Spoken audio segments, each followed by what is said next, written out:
Okay बेटा, हम लोग पहुंचे थे लिक्विडेटर्स अकाउंट्स में। लिक्विडेटर्स अकाउंट्स में क्वेश्चन नंबर 8 था हमारा, ये सुधीर प्रकाशन का। अब इसमें ये कंपनी का नाम देख लो, माया लिमिटेड। माया लिमिटेड वाला जो क्वेश्चन है, इसमें हम लोग एडजस्टमेंट नंबर 1 2 सॉल्व कर चुके हैं। 3 से लेकर मेरे को समझाना बाकी है। ये सारा इतना मैंने बता दिया था, राइट। और क्रेडिटर्स वाली खास करके जो पॉइंट थी, जो एडजस्टमेंट नंबर 2 थी, ये उसका वर्किंग नोट है, ठीक है। यहां तक मैंने बता दिया था, राइट। आगे करते हैं। अकाउंटिंग ईयर याद रखना तो आपको काम आएगा। ये जो करंट अकाउंटिंग ईयर है 1/1/2010 से 31/12/2010, ये अकाउंटिंग ईयर यहाँ पे आपको दिख रहा होगा नीचे नीचे। ओल्ड बैलेंस शीट की डेट थी ये वाली 31/12/2010, मतलब हमारा अकाउंटिंग ईयर स्टार्ट हुआ 1/1/2010, तो ये डेट अभी काम आएगी, ध्यान देना। अब जो थर्ड एडजस्टमेंट है, इसमें लिखा हुआ है, हमेशा ये एडजस्टमेंट आती है, इजी है बहुत। The debenture holders were paid off on 31/3/2011. The debenture holders were paid off on 31/3/2011. Okay, ये डेट याद रखो, 31/3/2011। अब यहाँ पे आपको ओल्ड बैलेंस शीट में एक सेकंड नंबर अमाउंट आपको दी हुई है, 12% डिबेंचर्स 1 लाख। 12% डिबेंचर्स 1 लाख, जितना हो सके याद करते जाओ। 12% डिबेंचर्स 1 लाख, और एक अमाउंट दी हुई है आउटस्टैंडिंग इंटरेस्ट ऑन डिबेंचर्स 12,000। तो जो बैलेंस शीट में आउटस्टैंडिंग इंटरेस्ट दिया मैंने ऑन डिबेंचर्स, उसको मैं बोलता हूं ऑलरेडी आउटस्टैंडिंग। ऑलरेडी इतना इंटरेस्ट हमारा आउटस्टैंडिंग था 12,000, तो 1 लाख रुपीस के डिबेंचर्स और already outstanding interest on debentures 12,000, ये दोनों हम स्टेप 4 में पे करेंगे। टोटल कितने स्टेप्स होते हैं? 7। उसमें डिबेंचर होल्डर्स को कौन से स्टेप में पे करते हैं? 4th स्टेप में पे करते हैं। तो ये अमाउंट याद रखो, 1 लाख और 12,000। अब मैं स्टेप 4 में जाऊंगा, पेमेंट साइड, मतलब लिक्विडेटर। हम इस चैप्टर में लिक्विडेटर हैं। हम स्टेप 4 में लिखेंगे कि हम लोग 12% डिबेंचर्स को हम पैसा पे कर रहे हैं, 1 लाख रुपीस। ये 1 लाख रुपीस मैं इनर कॉलम में लिखूंगा। अब इनका आउटस्टैंडिंग इंटरेस्ट, जिसको मैं ऑलरेडी आउटस्टैंडिंग बोलता हूं, इसको मैं ऑलरेडी आउटस्टैंडिंग बोलता हूं, already outstanding interest on debentures, ये था हमारा 12,000, जो ऑलरेडी आउटस्टैंडिंग था, मतलब जो ओल्ड बैलेंस शीट में दिया हुआ था वो कितना था? 12,000। ये भी मैंने लिख दिया। अब एडजस्टमेंट में दिया हुआ था, अगर आपको याद हो, मैं फिर से भी दिखा, ये दोनों चलो हो गए 1 लाख और 12,000 ओल्ड बैलेंस शीट वाले, ठीक है। अब मैं आपको एडजस्टमेंट दिखा दूं। एडजस्टमेंट में लिखा हुआ था, थर्ड नंबर एडजस्टमेंट में, कि the debenture holders were paid of on 31/3/2011। Okay, हमने डिबेंचर होल्डर्स को 31/3/2011 पे पे किया। ये हमारा करंट अकाउंटिंग ईयर है। यहाँ पे आप देख सकते हो क्वेश्चन में बैलेंस शीट की डेट है 31/12/2010। ओके, अब हमने डिबेंचर होल्डर्स को पे किया ऑन 31/3/2011, ऑन 31/3/2011। अब आप गैप देखो कि कितना गैप है। हमारा अकाउंटिंग ईयर खत्म हुआ 31/12/2010 पे। हमारा अकाउंटिंग ईयर खत्म हुआ 31/12/2010 पे, और हमने डिबेंचर होल्डर्स को पे किया है 31/3/2011 पे। तो आप गैप देखोगे ना, तो 3 महीने का गैप है, 3 मंथ्स। इस ये जो गैप आया हमारा 3 मंथ्स का, इस 3 मंथ्स का हम लोग डिबेंचर होल्डर्स को एडिशनल इंटरेस्ट पे करेंगे 3 मंथ्स का, क्योंकि अकाउंटिंग ईयर खत्म हो जाने के बाद भी हमने 3 महीने और लेट किया, तो इन 3 महीने का हमको एडिशनल इंटरेस्ट पे करना पड़ेगा, वो भी स्टेप 4 के अंदर ही, ठीक है। तो ये 3 महीने मेरे को समझाना था कैसे आया। जब से लेकर अकाउंटिंग ईयर एंड हुआ, वहां से लेकर डिबेंचर होल्डर्स को जब हमने पे किया, वहां तक, जब तक हमने डिबेंचर होल्डर्स को पे किया, तो 3 महीने का गैप है। अब ये मैं वापस स्टेप 4 में जा रहा हूं। स्टेप 4 में मैं जाऊंगा, और यहाँ पे स्टेप 4 में मैं लिखूंगा एडिशनल इंटरेस्ट। क्या लिखूंगा मैं? Additional interest. और कैलकुलेशन बता दूं मैं आपको इसकी। 1 लाख रुपीस के डिबेंचर्स थे, मल्टीप्लाई बाय 12% आपको दिखाई दे रहा होगा, मतलब मल्टीप्लाई बाय 12/100, मल्टीप्लाई बाय 3 महीने का एडिशनल इंटरेस्ट। ये 1 लाख रुपीस के डिबेंचर्स, ये 12% इनका रेट ऑफ इंटरेस्ट, और 3 महीने की कैलकुलेशन मैंने आपको बताई।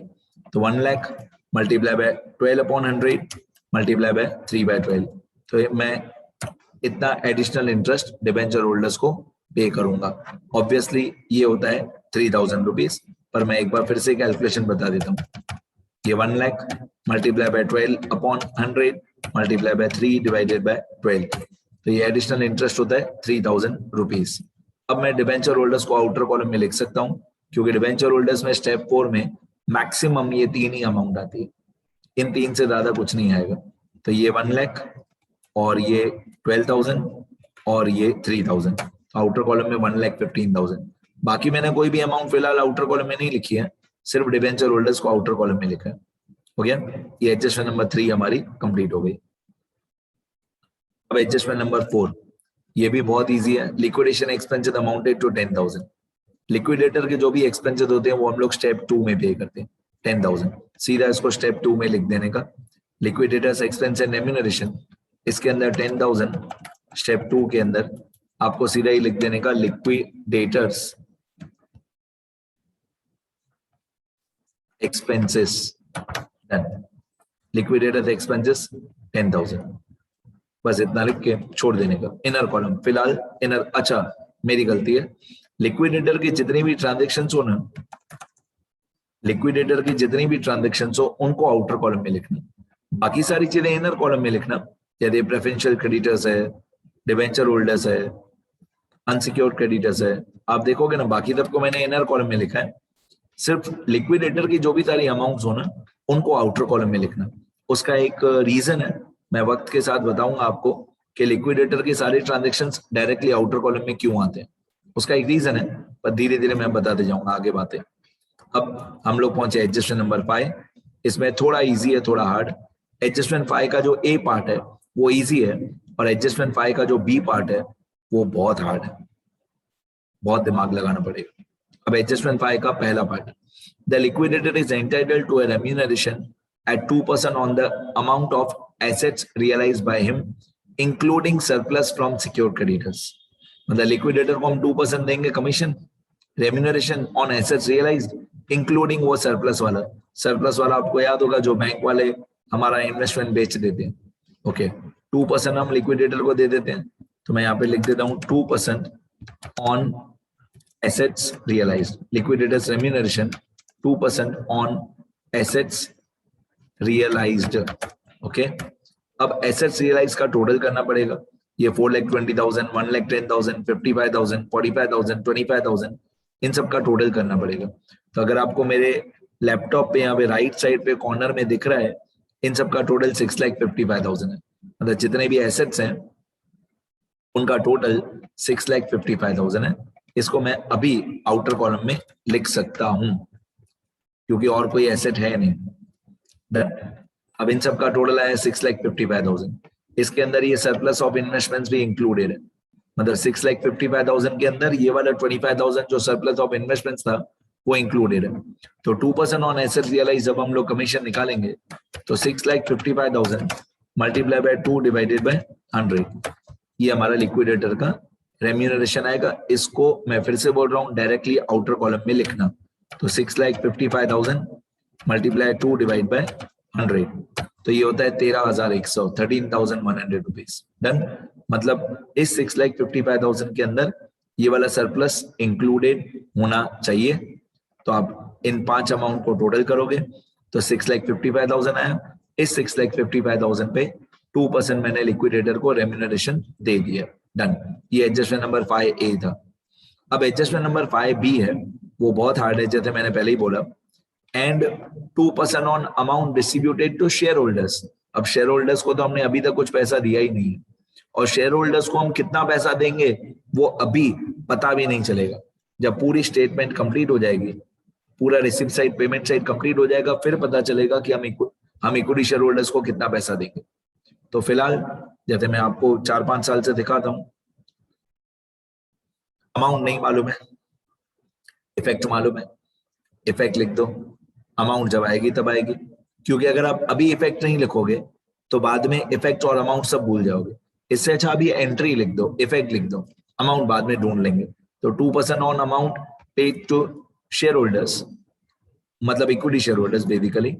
तो मैं यहाँ पे लिख देता हूँ 2% ऑन इक्विटी शेयर होल्डर्स, मतलब जितना भी हम इक्विटी शेयर होल्डर्स को पैसा पे करेंगे उसका 2% लिक्विडेटर को देंगे। अब ये बहुत मुश्किल है, यहाँ पे जो भी हम लिक्विडेटर्स को अमाउंट पे करेंगे उसको मल्टीप्लाई बाय 2 डिवाइडेड बाय, आप बोल सकते हो 100, लेकिन एक्चुअली यहाँ पे 2 डिवाइड बाय 100 नहीं होगा, यहाँ पे मल्टीप्लाई बाय 2 डिवाइडेड बाय 102 होगा। अब जिन बच्चों ने 12th स्टैंडर्ड में मैनेजर्स कमीशन किया है, 12th स्टैंडर्ड में पार्टनरशिप में कमीशन आफ्टर चार्जिंग कमीशन, तो उसमें हम लोग ऐसे करते थे 2/102। अब ये 2/102 क्या है, क्यों है, वो अभी पता नहीं चलेगा। जब तक मैं सारी अमाउंट्स को बैलेंस नहीं करूं, टैली नहीं करूं, अभी पता नहीं चलेगा। क्वेश्चन में लिखा हुआ है 2% on amount paid to equity share holders, लेकिन मैं निकालूंगा 2/102।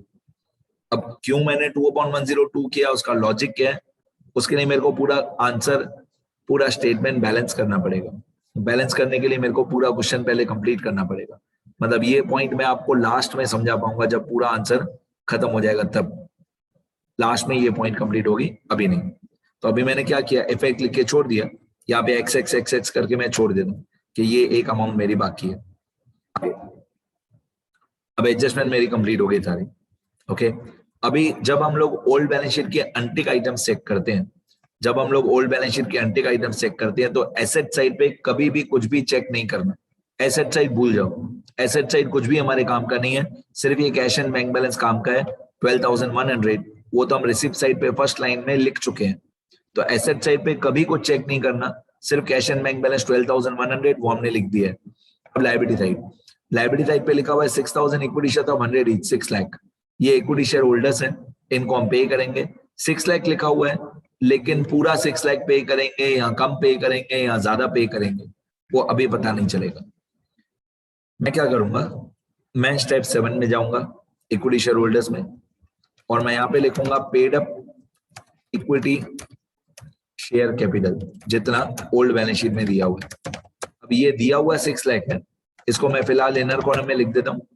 हो सकता है कि रिसिप्ट साइड के टोटल में थे, पेमेंट साइड का टोटल जब मैं माइनस करूं, receipt total minus payment total जब मैं माइनस करूंगा, जो डिफरेंस है, हो सकता है वो डिफरेंस 6 लाख रुपए से ज्यादा है, 6 लाख से ज्यादा है, तो मैं पूरा 6 लाख से ज्यादा आया तो भी इक्विटी शेयर होल्डर्स को ही मिलेगा, 6 लाख से कम आया तो भी इक्विटी शेयर होल्डर्स को ही मिलेगा। तो ये 6 लाख मैंने जानबूझ के इनर कॉलम में लिखा है, बाद में बैलेंसिंग करते नहीं बताऊंगा कि कितना मेरा डिफरेंस आया, रिसिप्ट माइनस पेमेंट, मैंने इक्विटी शेयर होल्डर्स को कितना पैसा पे किया, अभी पता नहीं चलेगा, लास्ट में बैलेंसिंग में पता चलेगा। फिलहाल मैंने 6 लाख को इनर कॉलम में लिख दिया, बैलेंसिंग में बहुत सारी बातें समझ में आएंगी, अभी नहीं। तो ये मैंने फिलहाल 6 लाख स्टेप 7 में इनर कॉलम में लिख दिया। मेरे को मालूम है ये 6 लाख मैं पे नहीं करूंगा, मेरे को मालूम है वो 6 लाख को मैं कट ही करूंगा, दूसरी अमाउंट पे करूंगा, पर फिलहाल लायबिलिटी साइड पे दिया हुआ था, मैंने स्टेप 7 में लिख दिया। 12% डिबेंचर्स हो गया है हमारा 1 lakh, outstanding interest on debentures 12,000 हो गया है हमारा, loan secured by charge on investment 50,000, दिमाग लगाओ, इन लोगों ने जो इन्वेस्टमेंट्स वाला सिक्योर्ड लोन था, जो इन्वेस्टमेंट वाला सिक्योर्ड लोन था, इन लोगों ने ही हमारी इन्वेस्टमेंट बेची थी 75,000 रुपीज में, इन लोगों ने ही अपने लोन का 50,000 रुपए माइनस करके बाकी का 25,000 हमको दिया था सरप्लस। अगर आप यहाँ पे पेमेंट साइड पे इनको फिर से 50,000 पे कर रहे हो, तो आप 2 बार पे कर रहे हो इनको, ऐसा मत करना। आप दूसरी बार इनको 50,000 पे नहीं करना। जब यहाँ पे रिसिप्ट साइड पे हमने लिखा 75 माइनस 50, तो ऑटोमेटिकली ये 50,000 का लोन पे हो गया था। आप अगर पेमेंट साइड पे 50,000 लिखोगे सिक्योर्ड लोन, तो आप उनको 2 बार पे कर रहे हो, 2 बार पे नहीं करना। यहाँ पे रिसिप्ट साइड पे जब आपने माइनस कर दिया था 50,000, तो 50,000 पे हो चुका है। आगे बढ़ते हैं, फिर सन्ड्री क्रेडिटर्स 1,80,000, इसके तो हमने 5 पार्ट्स किए थे, वर्किंग नोट भी बनाया था, इसके हमने 5 पार्ट्स किए थे। देखो ये 6,000, ये 30,000, ये 1,500, 5,000 और 137,500, तो हमने 1,80,000 के तो 5 पार्ट्स किए थे, वो हम ऑलरेडी पे कर चुके हैं। नेक्स्ट, इसके बाद है प्रोविडेंट फंड, लास्ट अमाउंट ये बाकी है। Provident fund, pension fund, gratuity fund, ये सब प्रेफरेंशियल क्रेडिटर्स में आता है। तो ये 18,000 अभी हमको पे करना बाकी है। मैंने बोला था ना लायबिलिटी साइड चेक करो कि क्या क्या अनटिक आइटम रह गए, तो एक ये एंटी का आइटम रह गया, प्रोविडेंट फंड 18,000, इसको हम पे करेंगे प्रेफरेंशियल क्रेडिटर्स। प्रेफरेंशियल क्रेडिटर्स मतलब स्टेप 3 18,000, ये 18,000, तो मैं 18,000 पे करूंगा स्टेप 3 में। ये स्टेप 3, इसमें मैं लिखूंगा 18,000 और मैं यहाँ पे लिखूंगा प्रोविडेंट फंड, या प्रोविडेंट फंड या पेंशन फंड या ग्रेचुटी फंड, ये यहाँ पे स्टेप 3 में आता है प्रेफरेंशियल क्रेडिटर्स में। अब मेरी एडजस्टमेंट भी कंप्लीट हो गई, मेरा लायबिलिटी साइड भी कंप्लीट हो गया, एसेट साइड मेरे को सिर्फ कैश बैलेंस देखना था और कुछ देखना नहीं था। अब मैं क्या करूंगा, अब पेमेंट साइड पे जो भी स्टेप 1 2 3 4 5 6 है उनका टोटल मैं धीरे धीरे करके आउटर कॉलम में लिखूंगा। सिक्योर क्रेडिटर्स में कोई अमाउंट नहीं है, ओके। लिक्विडेटर में 3 अमाउंट है, उसमें से 2 मुझे पता है, 10,000 और 13,100, वो मैंने आउटर कॉलम में ही लिखा है। तीसरा अमाउंट अभी फाइंड आउट करना बाकी है, वो लास्ट में फाइंड आउट होगा, ये 2% ऑन इक्विटी शेयर होल्डर्स वाला। अच्छा, प्रेफरेंशियल क्रेडिटर्स में 3 अमाउंट है, इनका टोटल करते हैं तीनों का। तो प्रेफरेंशियल क्रेडिटर्स में equal to sum of 6, 30 and 18, 6 और 30 और 18 कितना होता है 54,000। ये स्टेप 3 का टोटल हो गया। स्टेप 4 का टोटल हमने पहले ही कर दिया।